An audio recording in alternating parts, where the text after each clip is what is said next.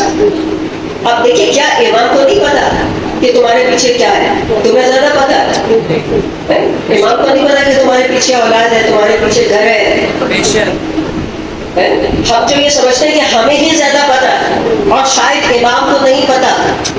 کتنے ایسے لوگ تھے جو امام حسین کو مشورے دے رہے تھے، امام کو سکھا رہے تھے، لیکن وہ نہیں جانتے تھے. یہ محبت تو رکھتے تھے کہ یہ نواسہ رسول ہے، محبت ہے، لیکن وہ معرفت نہیں ہے کہ یہ خدا کا بنایا ہوا امام. ضرور پڑھ لیجیے.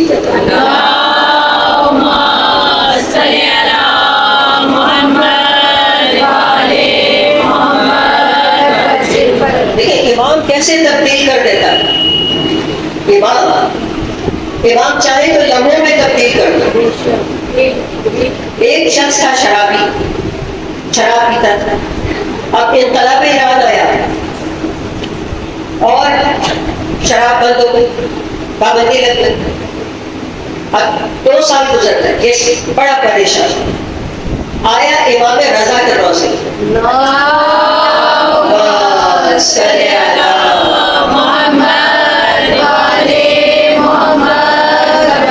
امام کے روزے پہ آیا، مشہد میں رہتا تھا، امام کے روزے پہ آیا پریشان ہو کے، اور ایک مرتبہ کہنے لگا کہ آپ کے پاس تو بہت قدرت ہے لیکن میرے پاس طاقت نہیں، میرے پاس قدرت نہیں. یہ ایک چیز مانگ رہا ہے نا، امام سے مانگ رہا ہے. اب جب اسے ہوش آیا کہ اس نے یہ کیا کہا، کس سے کہہ رہا ہے، تو گر پڑا سپنے سے. بس وہی وقت تھا کہ وہ تبدیل ہو گیا. امام کی نگاہ پڑ گئی کیونکہ امام سے بات کر رہا تھا، امام نے بدل دیا. ٹھیک ہے. اب دیکھیں ہمارے معاشرے میں بعض اوقات مجلسوں میں کچھ ایسے لوگ نظر آ جاتے ہیں، ہم کہتے ہیں یہ کیا بدلیں گے، ہمیں وہ صحیح نہیں لگ رہے ہوتے. ایسا ہی ہوتا ہے. کتنے ایسے لوگوں کو دیکھ کے ہم باتیں بھی بنا رہے ہوتے ہیں، اشارے بھی کر رہے ہوتے ہیں، یہ تو صحیح نہیں لگ رہا، ان کا کیا بنے گا. ٹھیک ہے. اب دیکھیں آپ کی ذمہ داری نہیں ہے. اگر امام کی نگاہ پڑ گئی تو بدل بھی سکتے. دیکھیے وہ نہیں بدلا ایک رات میں. یہاں تو یہ ایسی جگہ ہے کہ جہاں سیکنڈز لگتے ہیں، یہاں کسی کا انتظار نہیں کیا جاتا. کسی پہ اعتراض نہ کریں کہ یہ ایسا یہ ویسا. ہمیں نہیں پتا کہ اس کے بدلنے کا ٹائم کیا ہے، کب وہ بدل جائے. اب یہ بھی ایک دم سے امام کی بس نظر پڑی، امام سے معافی مانگی، ہوتا ہوا کھڑا رہا. اچھا گھر سے گیا تھا بیوی کو مار کے. ٹھیک ہے، بیوی کو مار کے گیا تھا. اب جب گھر آیا، دروازہ بجایا اور ایک جملہ کہا کہ میں دروازہ کھول دے. بیوی سے کیا کہا، دروازہ کھول دے، میں آدم بن گیا ہوں. مطلب آدم کا بچہ، آدم کا بندہ بن کے آیا ہوں، آدم بن گیا ہوں، آدمی بن گیا ہوں. اب میں وہ نہیں رہا ہوں. اب ادھر کیا ہوا کہ بیوی بے ہوش ہو کے گر پڑی، بے ہوش ہو گئی. باقاعدہ دروازہ توڑوایا گیا، کھلوایا گیا. جب وہ ہوش میں آئی تو اس نے کہا تو کیوں بے ہوش ہوئی؟ اس نے کہا جب تم مجھے مار کے گھر سے جا رہے تھے تو میں نے مولا رضا کو بلایا اور میں نے کہا مولا یہ گھر واپس نہ آئے، اگر آئے تو آدم بن کے آئے.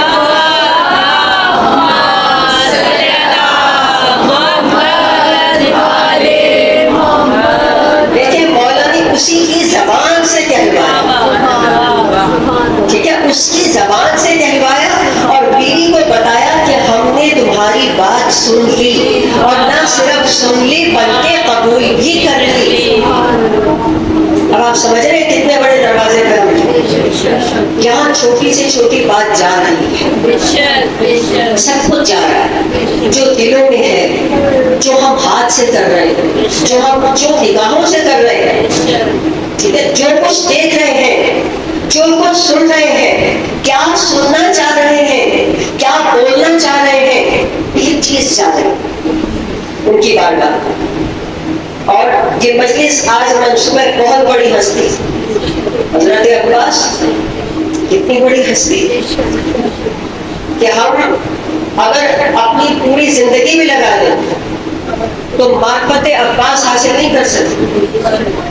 کربلا میں 8 محرم کو حضرت عباس کی حاضری، وہاں بھی حاضری ہی کہا جاتا ہے. اور حضرت عباس کی نظر کو حاضری کیوں کہا جاتا ہے؟ کیونکہ زمانے کا امام آتا ہے. جہاں حضرت عباس کی مجلس ہو، جو منسوب کرنے آپ چیز حضرت عباس، نیاز ہو، مجلس ہو، اب باقی کے سارے امام زمانے کے امام کی ڈیوٹی لگاتے ہیں کہ آپ وہاں جائیں. یہ حضرت عباس کی عزت ہے معصومین کی نگاہ میں، ان کا مقام ہے. کیونکہ دیکھیں کربلا میں اپنا پورا وجود قربان کر دی، اپنی خواہشات قربان کر دی. لیکن جو بچپن سے سن رہا تھا کہ تم کربلا کے لیے ہو، تم کربلا کے لیے ہو، تم کربلا میں تمہیں حسین کا بازو بننا ہے، کربلا میں آیا اور دل اس کا مچل رہا ہے کہ وہ جہاد کرے، وہ ایسے جہاد کرے، وہ ایسے جہاد کرے. لیکن اس کی خواہشات دل میں رہے. وہی ہوا نا کہ جب کوفے میں یہ قافلہ پہنچا اور ایک سر بندھا ہوا تھا گھوڑے کی گردن میں، اور ایک علم نجوم کا ماہر شخص سروں کو دیکھ رہا تھا. تو حضرت عباس کے سر کو دیکھ کے اس نے یہی کہا تھا کہ لگتا ہے کہ اس کی حسرتیں پوری نہیں. اس کی آنکھوں سے پتہ چلتا ہے کہ اس کے دل میں حسرت تھی کوئی جو پوری نہیں. تو حسرتیں حضرت عباس دل میں قربان کر دی حسرتیں، تو خدا نے اتنا بڑا مقام دیا. ایک شخص 8 محرم کو پہنچا حضرت عباس کے روضے پر اور جا کے استغاثہ کیا. اس نے کہا مولا میرے گھر میں حاضری ہے اور میں یہ حاضری لوگ آئیں گے، مگر حاضری آپ ہی آگے دیں. 8 محرم کو وہاں پہ کھڑا ہو کے جناب سکینہ کا واسطہ دینا. اب بتائیے محرم کی 8 تاریخ ہو اور جناب سکینہ کا واسطہ کوئی نہیں. کہا کہ مولا آپ ہی آئیں گے تو حاضری کھلے گی ورنہ حاضری نہیں کھلے گی. یہ کہہ کے کھڑا گیا، بے اولاد تھا. بیوی سے کہا اچھا سا انتظام کرو، گھر کو پاک صاف کرو، میرا غازی ہے. لیکن بلانے کے بعد یقین بھی ہونا چاہیے. انتظام کرو میرا غازی ہے. بیوی نے لحاظ بہانا پکائی، سب کچھ ہو گیا. جب سب ہو گیا انتظار شروع ہو گیا، لوگ آنے لگے. صبح سے ظہر ہو گئی، ظہر سے عصر ہو گئی، عصر سے مغرب ہو گئی، غازی نہ آیا. اب بیوی نے کہا کہ دیکھو ہم سے کوئی غلطی ہو گئی، ہم سے کوئی کوتاہی ہو گئی، تو غازی نہیں آیا اور تو ایسا کر کے حاضری دلوا دے. اتنے لوگ آئے بیٹھے. اس نے کہا نہیں ابھی اور وقت ہے، میں انتظار کروں گا، میرا غازی ضرور آئے گا. اچانک دروازے میں دستک ہوئی کہ گیا دیکھا سیاہ لباس میں ایک جوان تھا، سیاہ امامہ، چہرے پہ سیاہ نقاب، لیکن نور چھن چھن کے نقاب سے ایک مرتبہ جب اس نے دیکھا اس نے سلام کیا. اس نے کہا بھائی سنا تمہارے وہاں حاضری ہے؟ کہا کہ ہاں بھائی حاضری تو ہے لیکن انتظار کرنا پڑے گا، ابھی میرا حاضری دینے والا نہیں آیا. کہا کہ اچھا. وہ بھی آ کے بیٹھ گئے. اب کچھ دیر کے بعد زوجہ نے پھر کہا کہ دیکھ اب تو عشاء بھی ہو گئی، غازی نہیں آئے گا، تو ایسا کر ان میں سے کسی معتبر شخص کو دے اور نظر دلوا. آگے اٹھا وہ جب دل کے ساتھ میرا غازی تو نہیں آیا، ایک ایک کو دیکھ رہا ہے کس سے کہوں. چلتا چلتا اسی نقاب پوش کے پاس آ کر کہا بھائی میرا غازی تو نہیں آیا، تم ہی نظر دے دو. اب یہ اس نے کہا اچھا. وہ آیا، آ کے کچھ دیر حاضری کے پاس کھڑا ہوا اور کچھ دیر کے بعد کہنے لگا بھائی تیری حاضری. اب یہ عباس کا غلام غصے میں آیا. اس نے کہا تو نے میرے غازی کی توہین کی. کہا بھائی میں نے کیا توہین کی؟ کہا کہ حاضری ہاتھ اٹھا کے دی جاتی، تو نے ہاتھ نہیں اٹھایا، تو نے میرے غازی کی توہین کی. بس جیسے یہ کہا اس آنے والے نے کہا کہ ارے بلاتا بھی ہے اور پہچانتا بھی نہیں، ارے میں ہی تیرا غازی ہوں.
8 سال کی اس کی بھی بچی. اس نے کہا پانی کا برتن لاؤ. کہا ابا